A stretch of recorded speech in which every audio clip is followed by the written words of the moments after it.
में, परमेश्वर के विचार, शब्द को ध्यान देना, ठीक है। परमेश्वर के विचार से एक अच्छा जीवन के बारे में, और यहाँ के लिए थोड़ा कोशिश करिए देने के लिए, जल्दी से जल्दी करेंगे तो बहुत जल्दी में बहुत कुछ सोचा हूँ, लेकिन उन्हीं के माध्यम से मैं करूंगा, इस प्रकार मैं सोच के रखा हूँ। अगर ये आ जाता है तो बहुत कुछ हम करने जा रहे हैं और लोगों को भी दिखाने जा रहे हैं। जो कहते हैं यीशु मसीह का जो सवाल करते हैं वो कुछ प्रूफ दिखाकर, वचन तो मैं कहता हूँ, पढ़ता हूँ, बताता हूँ रेफरेंस, लेकिन फिर भी उनको दिखाना पड़ेगा, तो मैं करूंगा। और करने के लिए मुझे डर नहीं है, परमेश्वर में पहले भी कह चुका हूँ, यीशु मसीह का काम करने के लिए मुझे डर नहीं है, क्योंकि ये जीवन आज कल भी खत्म हो सकता है, परसों भी हो सकता है, अभी भी हो सकता है। इसलिए अच्छा करके यीशु के लिए मरना सही है। तो कहा गया है परमेश्वर के विचार से एक अच्छा जीवन जीने के बारे में बाइबल में यीशु ने अपने शिष्यों और लोगों से अच्छा जीवन जीने और उनका अनुसरण, उनका पीछा करने के बारे में बात की। यीशु मसीह हालेलुया अपने चेलों से और लोगों से ये जीवन, कौन सा जीवन? अच्छा जीवन, साफ सुथरा जीवन जीने के लिए यीशु ने अपने चेलों से और लोगों से बात किया था, या तो बताया था। हम देखते हैं बाइबल के 3 सिद्धांत दिए गए हैं, 3 बातें दिए गई हैं जो हमें एक अच्छा जीवन जीने में मदद करता है। 3 बातें दिया गया है जो कि मैं आपको अभी बताऊंगा, जो कि हमें अच्छा जीवन जीने में मदद करते हैं, और हम जो कुछ भी करते हैं उसमें यीशु मसीह को केंद्रित, यानी कि हम ध्यान में रखते हैं। हालेलुया। तो इसीलिए आज मैं बताना चाहता हूँ अच्छा जीवन। आप सोचे होंगे कि मेरा जीवन बेकार है, मेरा कुछ मूल्य नहीं, और इसी प्रकार तो बुधवार का दिन में बता रहा था, जिसका नाम था लिया, उस लड़की को कोई ध्यान नहीं देते थे। याकूब, उसका पति भी ध्यान नहीं दिया। आज उसका लिया का बहन राहेल था, जो उसको भी शादी करता, आप जानते हैं वो कहानी, वो बातों को जानते हैं, तो भी वो यही आशा लगाकर बैठा, वो लिया कि अब मेरा पति मुझे ध्यान देगा, लेकिन उसका पति भी ध्यान नहीं दिया। तब परमेश्वर ने उसको दृष्टि किया, किसको? लिया को दृष्टि करता और कहता है, मतलब परमेश्वर उसका जो कोख है, जो बच्चा, उस कोख को खोल दिया। परमेश्वर ध्यान दिया। परमेश्वर ने कहा कोई तुझे ध्यान दे या ना दे, या कोई तुझे भूल भी जाए, या अपना माता या अपना पिता, अपना अड़ोस पड़ोस, जात कुटुंब बंधु तुझे ध्यान नहीं देगा, मैं तुझे दृष्टि रखता हूँ। हालेलुया। और उस लिया को दृष्टि रखा, और हम यदि हम परमेश्वर के सम्मुख में कनेक्शन ठीक रखेंगे, कोई तुम्हें ध्यान दे या ना दे, लेकिन जैसे परमेश्वर आपको दृष्टि रखेगा, वो खुद ब खुद आपको ध्यान देने लगेंगे, हर एक व्यक्ति। हालेलुया। इसीलिए आज हमें अच्छा जीवन के बारे में आज बाइबल क्या सिखाता है, आज बाइबल हमें क्या बताता है, हम देखने पाएंगे। हम सोचते होंगे कि मेरा कुछ अहमियत नहीं है, मेरा कुछ नहीं है, मतलब इधर उधर सोच विचार, आपको गलत सोच विचार आता होगा, लेकिन मेरे प्यारों, परमेश्वर के दृष्टि में जैसे लिया अनमोल था, आप भी उसी प्रकार अनमोल हैं। Hallelujah, hallelujah. इसीलिए कहा गया है अच्छा जीवन के लिए बुद्धि की आवश्यकता होती है। पहला पॉइंट, हालेलुया, क्या है? अच्छा जीवन के लिए किसकी आवश्यकता होती है? बुद्धि की। बुद्धि। और नीति वचन 4 उसका 5 और 6 को हम पढ़ेंगे। ये दे दीजिए माइक्रोफोन।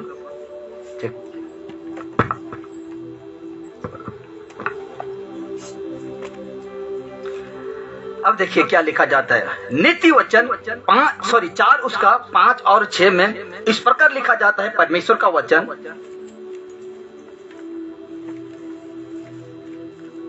हाँ, 4 का 5 को पढ़ेंगे, उसके बाद हम 6 भी पढ़ लेंगे, ठीक है। हाँ, इस प्रकार लिखा जाता है हाँ, और बाड़ी गुटे ने ऑन करो।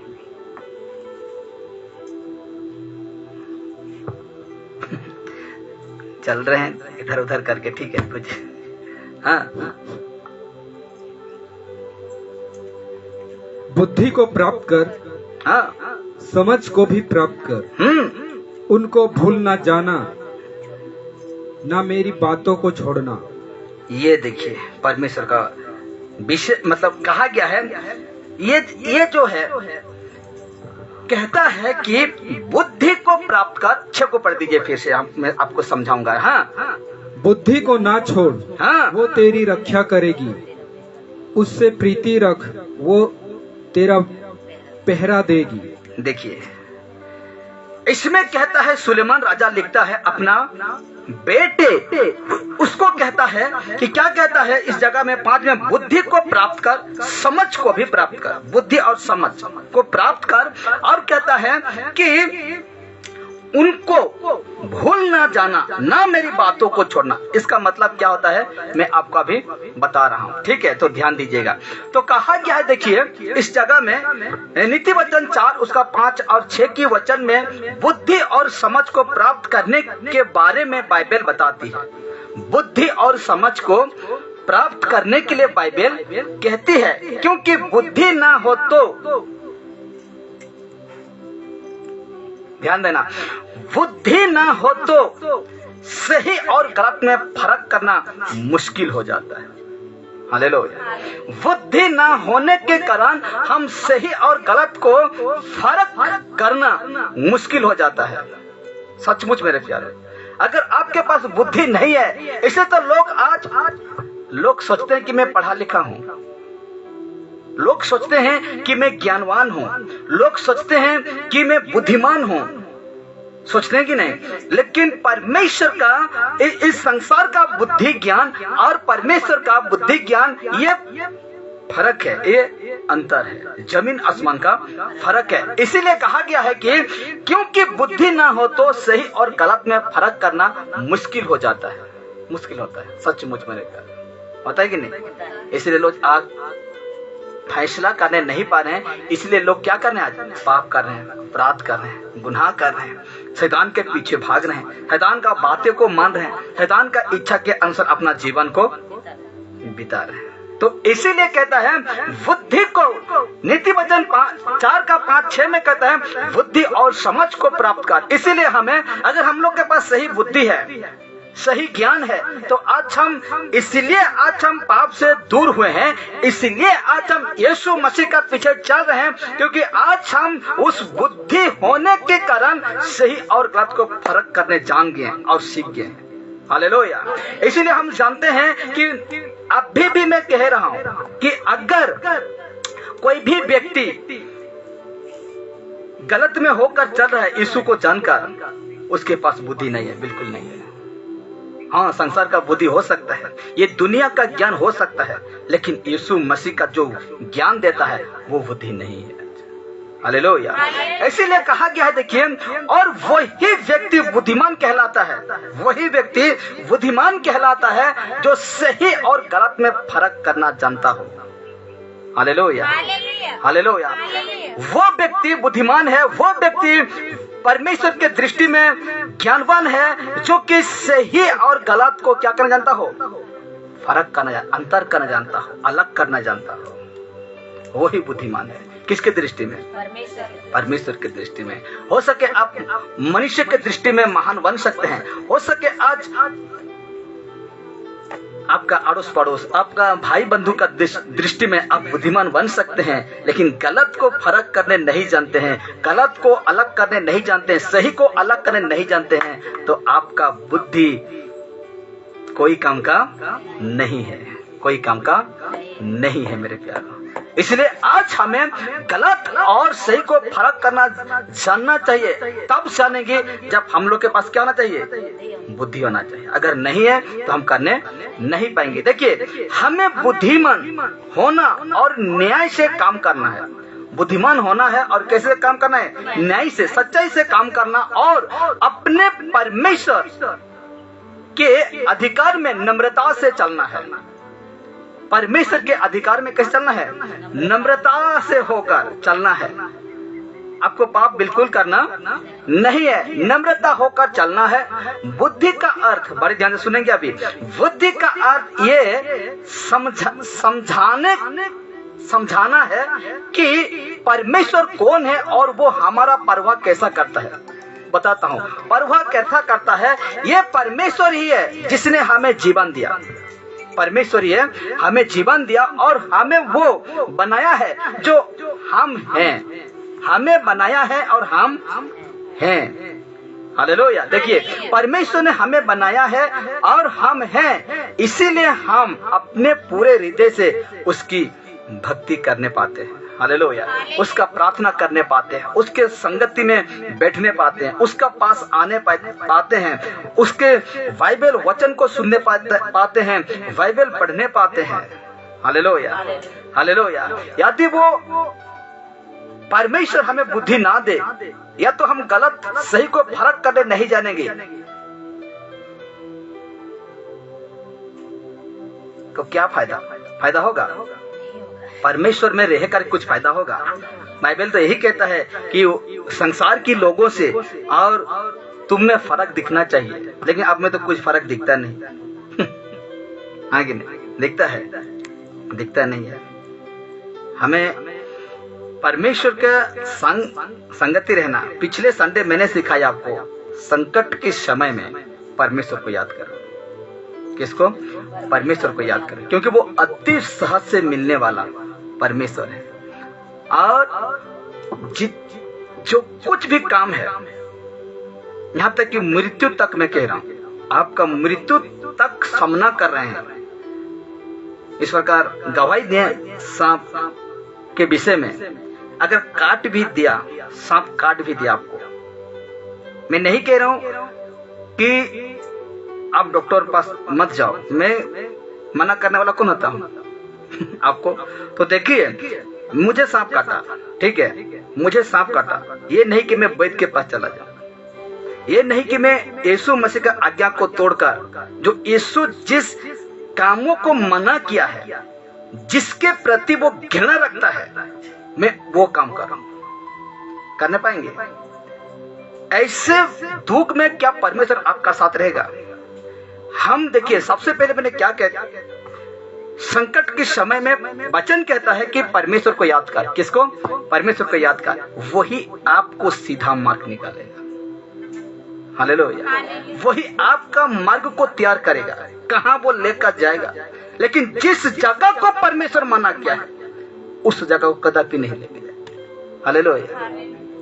ऐसी जगह को कदापि परमेश्वर लेके नहीं जाएगा, क्योंकि वैद्यों से ज्यादा विश्वास करते हैं तो डॉक्टर को करिए, डॉक्टर को करिए, क्योंकि वो हर एक विष को रिसर्च किया गया है। वो सांप का जो विष रहता है ना, उसको सब टेस्ट करके वो डोज बनता है, उसी के हिसाब से बनता है। और आजकल देखेंगे तो बहुत फास्ट है, आप सांप काटने से भी नहीं मरेंगे। 1 घंटा आपके पास पूरा समय रहता है, जैसे पहुंच जाएंगे आपको बचा लेगा वो, क्योंकि वो डोज जो है ना, वो जान जाते हैं कौन सा सांप काटा है, उसके हिसाब से मेडिसिन है उसको रोकने के लिए। और वैद्य ऐसा करने नहीं पाए। इसलिए मैं कहता हूं, परमेश्वर से सबसे पहले समर्पण करिए अपना जीवन, और डॉक्टर के पास जाइए। परमेश्वर आपके लिए वो मार्ग खोलेगा, परमेश्वर आपके लिए सीधा मार्ग निकालेगा। लेकिन परमेश्वर जिसको मना किया है, परमेश्वर जिसको गलत कहा है, अगर उसको करते हैं तो आपका दुख में परमेश्वर खड़ा नहीं होगा। नहीं होगा। क्यों नहीं होगा? क्योंकि हम विश्वासी खाते हैं, विश्वासी खाती हैं, इसलिए परमेश्वर खड़ा नहीं होगा। इसीलिए कहा गया, देखिए, हम परमेश्वर के लिए, पहला पॉइंट क्या था कि हम परमेश्वर से क्या करेंगे? हाँ? पहला पॉइंट क्या था? अच्छा जीवन के लिए बुद्धि की आवश्यकता होता है। अभी देखिए, दूसरा पॉइंट है, मैं आपको बताने जा रहा हूं। परमेश्वर के लिए उदारता से, खुशी से, हर्ष मन से दान आवश्यकता है। हालेलुया। क्यों? मेरे लिए नहीं कह रहा हूं, ठीक है? आप सोचते होंगे कि देख कोई तार पॉइंट इस प्रकार नहीं है। परमेश्वर के लिए उदारता से दान की, उदारता से देने की आवश्यकता है, देने की। और कैसे देंगे आपको मैं बता रहा हूं, तरीका मैं बता रहा हूं बाइबल के अनुसार। देखिए, प्रभु हर से दान देने वालों से प्रेम रखता है। कुरिन्थी में कहा गया है, परमेश्वर प्रभु यीशु मसीह हर से दान देने वालों से प्रेम रखता है। और एक बात, दान देने के लिए भी कोई दबाव नहीं होना चाहिए।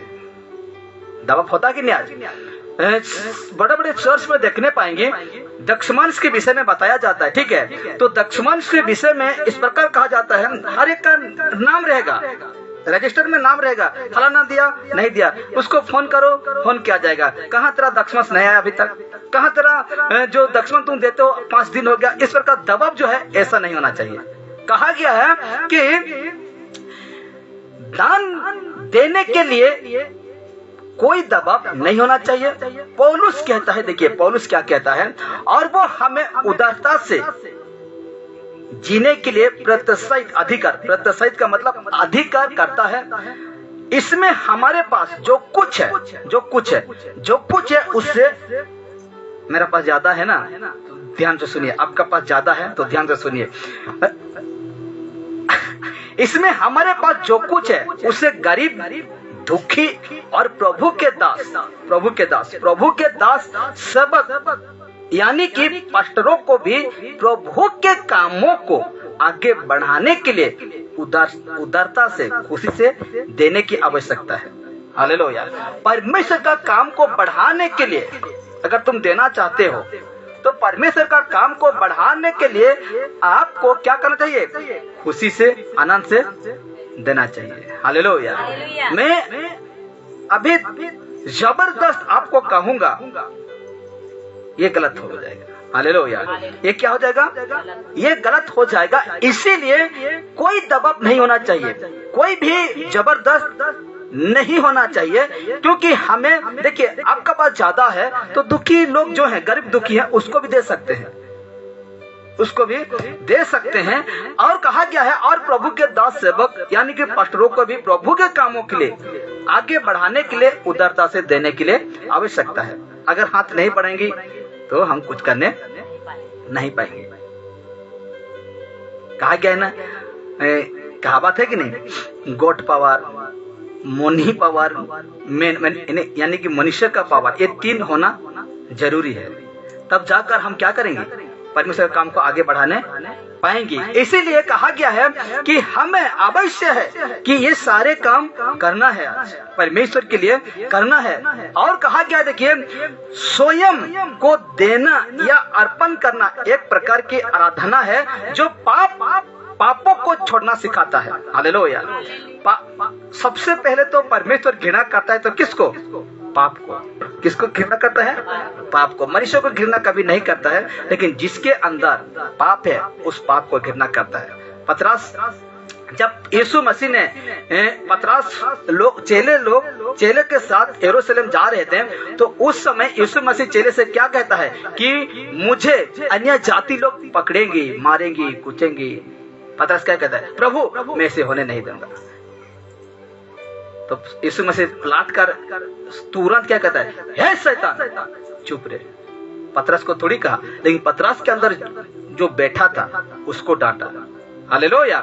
इसीलिए कहा गया कि देखिए, यदि आज हम परमेश्वर के लिए ये सब काम करते हैं तो कहा गया है कि क्योंकि यदि कोई प्रभु के चरणों में समर्पित जीवन जीता है, परमेश्वर के चरणों में समर्पित जीवन जीता है, तो वो कदापि पापों के कर्मों को करना नहीं चाहेगा। हालेलुया।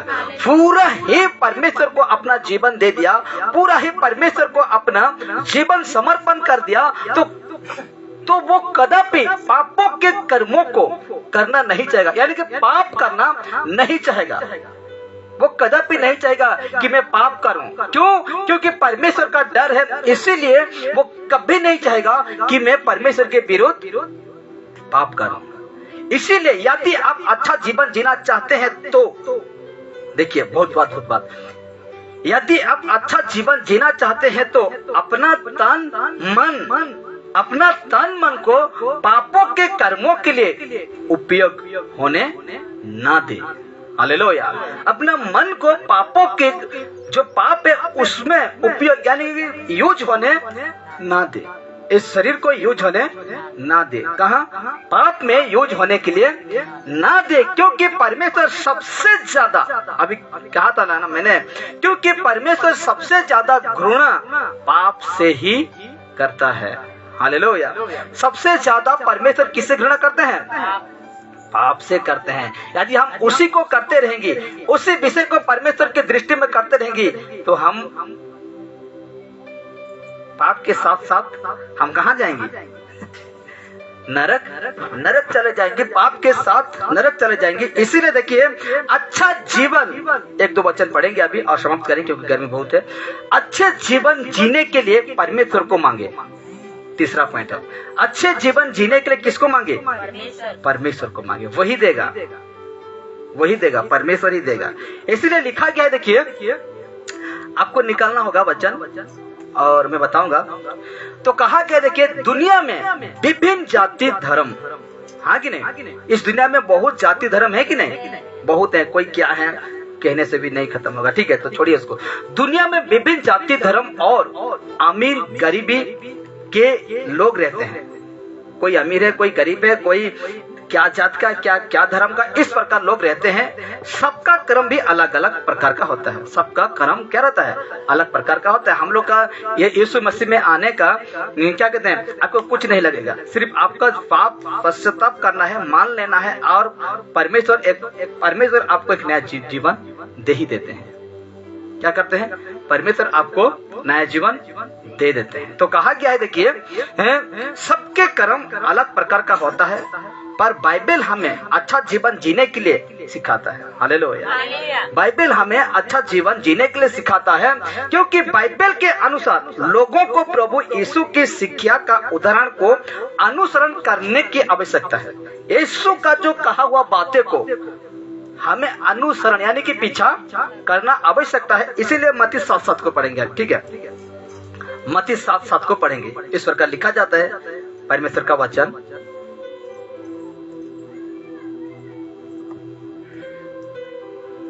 देखिए, मांगो तो तुम्हें दिया जाएगा। देखिए, मांगो तो तुम्हें दिया जाएगा, ढूंढो तो तुम पाओगे, हाँ, खटखटाओ तो तुम्हारे लिए खोला जाएगा, द्वार खुला जाएगा। हालेलुया। कहा क्या है कि देखिए परमेश्वर की लुक एट दिस सुसमाचार, उसको बाद में पढ़ेंगे। तो कहा गया है कि उपदेश में प्रभु यीशु ने अपने पीछे चलने, जो पीछे चले आते हैं, प्रार्थना करने के लिए कहते हैं कि मांगो तो तुम्हें दिया जाएगा। क्या दिया जाएगा? आज ये मत्ती 7:7 को लोग दूसरा तरह समझते हैं और कहते हैं कि मांगो तो तुम्हें दिया जाएगा, ढूंढो तो तुम पाओगे, और खटखटाओ तो तुम्हारे लिए द्वार खुला जाएगा। तो आज हमें क्या मांगना है?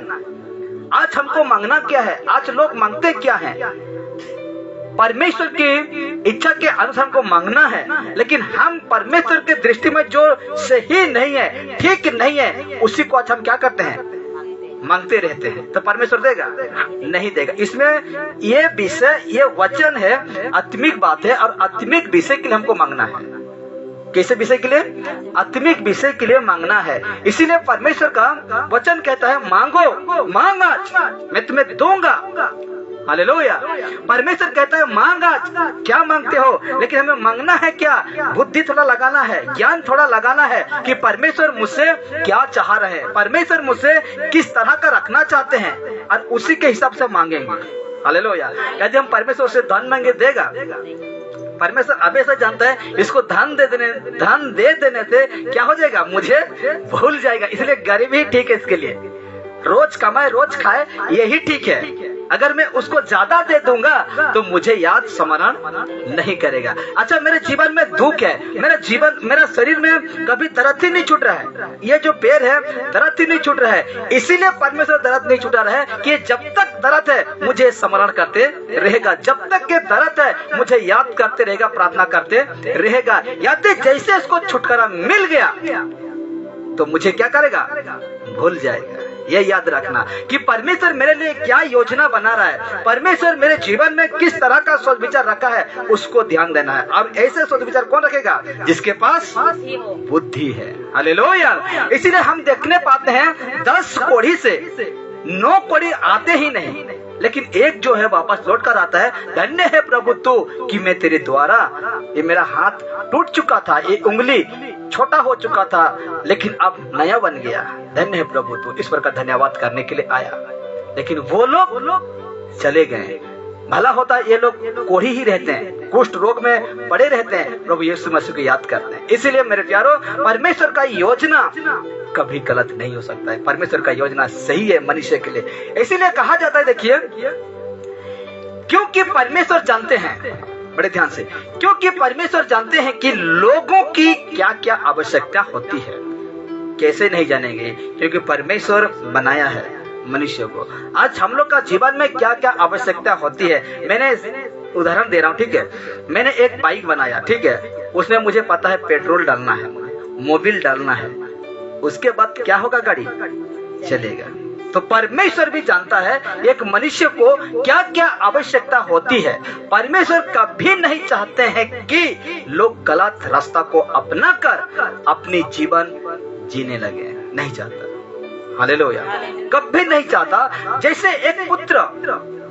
एक पुत्र अपने संसारिक पिता से मांगते हैं ना, जानते हो कि आपका जिसका शादी ब्याह हो गया है, जिसका बेटा बेटी है, जिस प्रकार मांगते हैं अपना बेटा बेटी, जानते होंगे कि नहीं आप?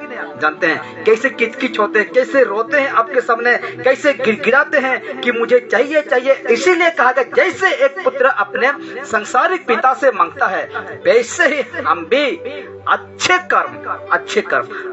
कर्म और अच्छा जीवन जीते हुए परमेश्वर को मांगते रहना चाहिए। हालेलुया, अच्छे काम। आप सोच के देखिए, कभी आप कैसी चीज मांगे होंगे परमेश्वर से, है कि नहीं?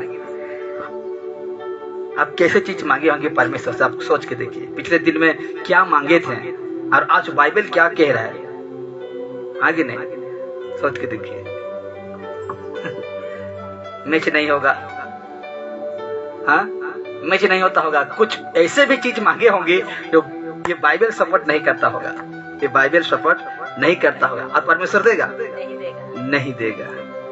अच्छा जीवन जीने के लिए मांगिए, अच्छा कर्म करने के लिए परमेश्वर से मांगिए, देखिए देगा कि नहीं, परमेश्वर देंगी। देखिए, अभी अत्यंत महत्वपूर्ण की बात यह है कि ध्यान से सुनेंगी, ठीक है। बहुत बड़ा बात यह है कि हम मनुष्य लालच, क्या है? लालच और अभिलाषा के बस में रहकर जीवन जीते हैं। मनुष्य किस प्रकार जीता है? लालच और अभिलाषा के बस में रहकर जीवन जीते हैं। इसीलिए परमेश्वर का वचन याकूब 4:3 पढ़ेंगे। 4:3 के अनुसार लोग भी भोग विलास के लिए मांगते हैं। देखिए किस तरह मांगते हैं, देखिए लोग। याकूब 4:3 परमेश्वर का वचन पढ़ेंगे। हाँ, तुम मांगते हो, ये देखिए, तुम मांगते हो, ध्यान देना, सुनते रहना। हाँ, तुम मांगते हो और पाते नहीं। बाइबल कहा मांगो तो तुम्हें दिया जाएगा। मत्ती 7:7 क्या कहा? यीशु मसीह का आवाज है, मांगो तो तुम्हें दिया जाएगा। लेकिन इसमें याकूब क्यों कह रहा है कि तुम मांगते हो पाते नहीं? क्यों पाते नहीं? देखिए, हाँ, इसलिए कि बुरी इच्छा से मांगते हो। पूरी इच्छा से तुम मांगते हो। हालेलुया। इसलिए नहीं पाते हो कि तुम कैसे मांगते हो? बुरी इच्छा से मांगते हो। हाँ, ताकि अपने भोग विलास में उड़ा दो। ऐसो आराम में क्या कर दो? उड़ा दो। इसीलिए हम देखते हैं कि ये वचन हम लोग भोग विलास के लिए मांगते हैं। इसीलिए मांगने पर भी हमें नहीं मिलता है। इसीलिए हम मांगने से भी नहीं मिलता है, क्योंकि किसी के पास यदि कुछ है भी तो, किसी के पास कुछ है भी तो उसके लिए कम से कम है। आपके लिए जो कुछ है, मेरा पास 10,000 है तो मेरे लिए अभी क्या है? कम है। इस सलाह करते 15 ही था, लगता है कि नहीं? आपके कह देती 20 ही था, लगता है कि नहीं? इसलिए कहा गया है किसी के पास कुछ है तो उसको क्या लगता है? कम ही लगता है। मैं इसको क्या कहूं? मैं तो उसको ये कहता हूं कि वैसे लोगों को संसार की सारी दौलत भी दे दिया जाए तो भी उनके लिए क्या है? कम है। क्यों कम है? क्योंकि हम इस अभी देखें, मनुष्य लालच और अभिलाषा के बस में रहकर जीवन जीता है। इसीलिए जिसके पास जितना भी है उसको क्या लगता है? कम लगता है, बहुत कम लगता है, बहुत कम लगता है, बहुत कम लगता है। हालेलुया।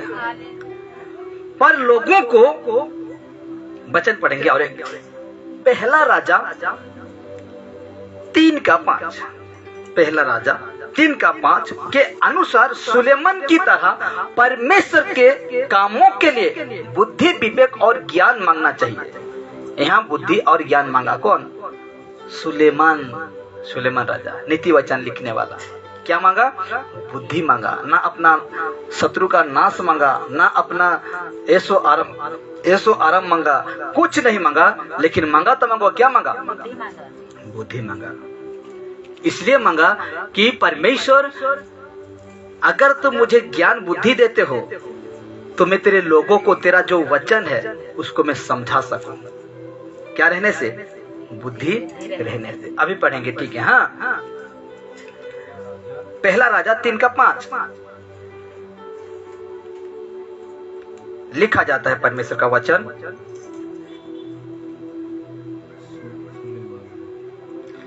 3:5 गिबोन में यहोवा ने रात को स्वप्न के द्वारा सुलेमान को दर्शन देकर कहा, हाँ, जो कुछ तू चाहे कि मैं तुझे दूं वो मांग। परमेश्वर स्वप्न के माध्यम से दर्शन देकर किससे कहा? सुलेमान से कहा, जो कुछ तू तुझे चाहे तू आज मुझे क्या कर? मांग। और पढ़ते हैं, देखिए क्या मांगा। हाँ, सुलेमान ने कहा, तू अपने दास मेरे पिता दाऊद पर बड़ी करुणा करता रहा, हाँ, क्योंकि वो अपने को तेरे सम्मुख जानकर तेरे साथ सच्चाई और धर्म और मान की सिधाई से चलता रहा। और तूने यहाँ तक उस पर करुणा की थी कि उसे उसकी गद्दी पर विराजने वाला एक पुत्र दिया है, हाँ, जैसा कि आज वर्तमान है। हाँ, पढ़ते रहिए। और अब हे मेरे परमेश्वर यहोवा, तूने अपने दास को मेरे पिता दाऊद के स्थान पर राजा किया है, परंतु मैं छोटा लड़का सा हूँ जो भीतर बाहर आना जाना नहीं जानता। फिर तेरा दास तेरी चुनी हुई प्रजा के बहुत से लोगों के मध्य में है, जिनकी गिनती बहुतायत के मरे नहीं हो सकती। पढ़ते रहिए। तू अपने दास को अपनी प्रजा का न्याय करने के लिए समझने की ऐसी शक्ति दे कि मैं भले बुरे को परख सकूं, क्योंकि कौन ऐसा है कि तेरी इतनी बड़ी प्रजा का न्याय कर सके। आगे। इस बात से प्रभु प्रसन्न हुआ। हाँ, सुलेमान ने ऐसा वरदान मांगा है। तब परमेश्वर ने उससे कहा, इसलिए कि तूने यह वरदान मांगा है और ना तो दीर्घायु और ना धन और ना अपने शत्रुओं का नाश मांगा है, परंतु समझने के विवेक का वरदान मांगा है। हाँ, इसलिए सुन। क्या मांगा? परमेश्वर ने खुश हो गया, परमेश्वर प्रसन्न हुआ और कहा है, देखिए हम 11 को पढ़ते हैं तो लिखा जाता है, तब परमेश्वर ने उससे कहा, इसीलिए कि तूने ये वरदान मांगा है और ना तो दीर्घायु कि मेरा उम्र बढ़ा दे, इस प्रकार नहीं कहा, और ना धन और ना अपने शत्रुओं का नाश मांगा है, परंतु समझने के विवेक और वरदान मांगा है। इसीलिए सुन। अब देखिए 12 कहता है, हाँ, इसीलिए सुन, मैं तेरे वचन के अनुसार करता हूँ। हाँ, तुझे बुद्धि और विवेक से भर मन देता हूँ। बुद्धि और विवेक से भरा मन देता हूँ। हाँ, यहाँ तक कि तेरे सामान ना तो तुझसे पहली कोई कभी हुआ और ना बाद में कोई कभी होगा। ऐसा बुद्धिमान न थे, न अभी होंगे, न आगे होने पाएगा। और ठीक तेरा कहता है। हाँ, फिर जो तूने नहीं मांगा, अर्थात धन और महिमा, वो भी मैं तुझे यहाँ तक देता हूँ। देखिए क्या मांगा? बुद्धि मांगा, लेकिन परमेश्वर बुद्धि के साथ साथ क्या दिया? धन दिया। हालेलुया। देखिए इस तरह का मांगना यहाँ इसने तो कहा, मती साथ साथ में कहता है कि हम क्या मांगते हैं? हम सबसे पहले धन मांगते हैं, सबसे पहले हम लोग का शरीर का जरूरतें को मांगते हैं। लेकिन परमेश्वर का ये जो सुलेमान राजा क्या मांगता है कि परमेश्वर मुझे जो तेरे लोग हैं उसको बताने समझाने के लिए मुझे कुछ नहीं चाहिए, लेकिन जो समझ है, बुद्धि है, मुझे वो चाहिए। हालेलुया। परमेश्वर ने खुश होकर कहा, ना तो तू शत्रु, तेरा जो शत्रु है उसका नाश मांगा, ना धन मांगा, ना और ऐसा और कुछ चीज नहीं मांगा। इसीलिए मैं प्रसन्न हुआ, इसीलिए मैं खुशी हुआ। इसलिए 13 में कहता है, क्या कहता है? रिपीट करते हैं वचन। हाँ, 13 को, जो तूने नहीं मांगा, हाँ, अर्थात धन और महिमा, वो भी मैं तुझे यहाँ तक देता हूँ कि तेरे जीवन भर कोई राजा तेरे तुल्य ना होगा। देखिए क्या चीज मांगा और परमेश्वर ने उसे क्या दिया। देखिए ऐसा बुद्धि मांगा, ऐसा ज्ञान मांगा, लेकिन परमेश्वर ने उसे उसके साथ साथ जो तूने नहीं मांगा, क्या नहीं मांगा? धन नहीं मांगा, मैं उसे भी तुझे दूंगा। हालेलुया। मैं उसे भी तुझे दूंगा कि तेरे जीवन भर कोई राजा तेरा तुल्य ना होगा। तेरा जीवन भर तेरे जीते हुए कोई भी राजा तेरे तुल्य ना होगा। अब लास्ट पढ़ेंगे 14 को। हाँ, फिर यदि तू अपने पिता दाऊद की नई मेरे मार्गों में चलता हुआ मेरी विधियों और आज्ञा को मानता रहेगा तो मैं तेरी आयु को बढ़ाऊंगा। बुद्धि मांगते मांगते परमेश्वर क्या क्या कर दिया उसको देखिए। अगर तुम तेरा पिता राजा दाऊद की तरह तू चलता है, मेरे विधियों को मानता है, तो तेरा आयु को भी क्या कर दूंगा? बढ़ा दूंगा। बुद्धि मांगा, उसके साथ साथ परमेश्वर ने कहा जो तूने नहीं मांगा था, जो जिसको धन था वो नहीं मांगा, मैं उससे भी तुझे दे रहा हूँ। और उसके साथ साथ तेरा पिता के समान यदि तू चलते हो, मेरे विधियों को मानते हो, तो मैं तुझे दीर्घायु कर दूंगा। मैं तेरा आयु क्या कर दूंगा? बढ़ा दूंगा। हालेलुया। तो सबसे पहले यदि आज हम कुछ भी मांगना परमेश्वर के सम्मुख में बैठते हैं, प्रार्थना करते हैं, तो सबसे पहले आत्मिकता के लिए परमेश्वर से मांगिए। हालेलुया। आत्मिकता के लिए परमेश्वर से क्या करना है? मांगना है। हम देखते हैं इसमें कि कभी भी खत्म नहीं होता है। हमें अच्छा जीवन जीने के लिए ज्ञान के महत्व को कम नहीं समझना चाहिए। हालेलुया। अगर हम देखिए, ये हमारे लिए परमेश्वर का उपहार है और उसके साथ हमारे संबंध का एक हिस्सा है, जो कि ये बुद्धि और ज्ञान क्या है? परमेश्वर के साथ एक हिस्सा है। फिर भी ज्ञान केवल एक उपकरण है। ये हमें यीशु का अनुसरण करने में भी मदद करता है। हालेलुया। यीशु का पीछे चलने में भी क्या करता है? मदद करता है। जब हम सच्चाई और ईमानदारी के साथ चलने लगेंगे, सच्चाई और ईमानदारी के साथ चलने लगेंगे, पर हम मनुष्य अपने पेट के लिए परमेश्वर का द्वार खटखटाते हैं। हालेलुया। हम क्या करते हैं? मनुष्य पेट के लिए परमेश्वर का द्वार खटखटाते हैं कि प्रभु मुझे खाने दे, पीने दे। अरे परमेश्वर क्या कहते हैं? मैंने तुझे बनाया है। ये शरीर का जब बना रहा था, जब पेट बनाया ना, जब पेट तैयार किया, तो इनके लिए कुछ खाना यहाँ रहेगा, इसको भी मैं जानता हूँ। ये शरीर को लाज ढकने के लिए मैं जानता हूँ। हालेलुया।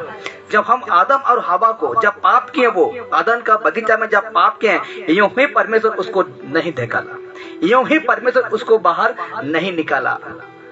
वो चमड़ा का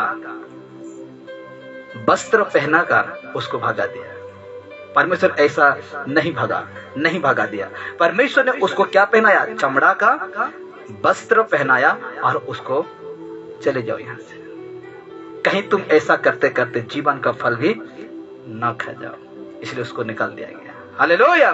इसलिए मेरे प्यारों, आज हमें बुद्धि का आवश्यकता है, बुद्धि का जरूरत है। अगर हम नहीं करते हैं इस प्रकार, तो आज हम लोग का जितने भी संसार का ज्ञान लगा लो, जितना भी ताकत लगा लो, लेकिन सही और गलत को फर्क करने नहीं पाएंगे। हालेलुया। बहुत लंबा जाएगा, इसलिए मैं आपको अगले संडे बताऊंगा। इस विषय को यहाँ तक रखते हैं और सुनेंगे, जानेंगे। बहुत अच्छा अच्छा विषय परमेश्वर हमें दे रहे हैं शिक्षा, और मैं यही चाहता हूं कि परमेश्वर हमें इसी तरह से उसका वचन सुनने समझने के लिए शक्ति समर्थ है। तो अब हम देख रहे थे, एक बात याद आया मुझे, और बहुत सारे लोग कंफ्यूज में हैं, तो मैं अभी बताना चाहता हूं। एक बात को बताकर मैं समाप्त करूंगा, ठीक है? तो यहाँ भी देखने से ठीक होगा, ये जानना चाहते हैं तो मैं 2 मिनट आपसे बात करना चाहता हूं, और फेसबुक यूट्यूब में देखने और सुनने में भी वो लोग को पता लगेगा, ठीक है? तो कहा गया है, अभी हम देख रहे थे, वचन में पढ़ रहे थे कि 3:5, पहला राजा 3:5 को पढ़ रहे थे। तो परमेश्वर ने सपने के माध्यम से किसको दर्शन दिया? सुलेमान को दर्शन दिया, सुलेमान को दर्शन दिया, ठीक है? आप विश्वास वचन प्रूफ है तो दर्शन दिया सपने के माध्यम से, ठीक है? तो आज लोग कहते हैं कि आज मुझे भी परमेश्वर दर्शन दिया, मुझे भी परमेश्वर बातें किया सपने से, ठीक है? दर्शन दिया। लेकिन आज के समय में मैं यही बताना चाहता हूं, कोई दर्शन कोई सपन नहीं है, कोई दर्शन कोई सपन नहीं है। और हम देखते हैं, एक लड़की ने मुझे सवाल किया कि यूहन्ना जब प्रकाशित वाक्यों को लिखा तो उसको तो सपना दिया ना, उसको दर्शन दिया इस प्रकार का, ये तो नया नियम का है, इस प्रकार मुझसे कहा। तो मैंने कहा वो यूहन्ना के लिए था, तेरे लिए नहीं है, मेरे लिए नहीं है। क्यों? क्योंकि भविष्य में जो घटने वाला था उसको बताया सपनों के माध्यम से। क्या अभी तुझे यही बातों को बताएगा सपनों के माध्यम से? परमेश्वर आपसे बताएगा? नहीं बताएगा। क्यों नहीं बताएगा? क्योंकि बता चुका हुआ ये पुस्तक हम लोग का हाथ लग गया है, इसलिए आपको और नहीं बताएगा। हम परमेश्वर को देखे नहीं, जो हम सपनों में देखे तो यही यीशु था, यही परमेश्वर, हम कैसे पहचानेंगे? पहचाने पाएंगे? नहीं पाएंगे। इसलिए कोई भी सपना, पौलुस कहता है, कोई भी तत्व ज्ञान या तो सपने या दर्शन के विषय में तुम ना पढ़ना। हालेलुया। जो कुछ भी है डायरेक्टली ये बातें करेगा, ये बाइबल बातें करेगा आपसे, बाइबल बात करता है। इसलिए मैं लोगों को यही बताना चाहता हूं, आज सपनों के पीछे पड़े हैं, आज दर्शन के पीछे पड़े हैं, लेकिन आज मुझे और आपको कोई सपना कोई दर्शन परमेश्वर नहीं देगा। परमेश्वर सपना दर्शन देगा तो ये है, बाइबल है, यहाँ से बातें करता है, यहाँ से समझ बुझ हमें परमेश्वर देते हैं। इसलिए सपना, मैं सपना देखा, मैं वैसा किया, मैं तैसा किया, ये सब गलत है, ये सब गलत है। आज परमेश्वर ये सब नहीं करेंगे आपसे। जो उस बहन को मैं कहना चाहता हूं कि वो जो प्रकाशित वाक्य लिखने का सपना दर्शन जो दे रहा था, उनके लिए ही था, वो यूहन्ना के लिए था, मेरे लिए आपके लिए नहीं है। वो जो देखा बता दिया, कहाँ? प्रकाशित वाक्यों में लिख दिया है। जो देखा, जो सीखा, वो परमेश्वर का बातें सब कुछ लिख दिया है। इसलिए आप कोई इस प्रकार भ्रम में ना पड़ना। अगर भ्रम में पड़ जाते हैं तो आपका आत्मिक जीवन क्या हो जाएगा? खोखला हो जाएगा, खोखला हो जाएगा। इसलिए सचमुच अगर परमेश्वर से बातें करना मतलब उसका आवाज, उसका बातें सुनना चाहते हैं तो बाइबल को निकालिए, पढ़िए। इसी में आपको हर एक बातें, हर एक समस्या का समाधान हो सकता है। हालेलुया। इसलिए आपको बहकाने के लिए बहुत सारे लोग इस प्रकार बातें करेंगे, लेकिन आपको बिल्कुल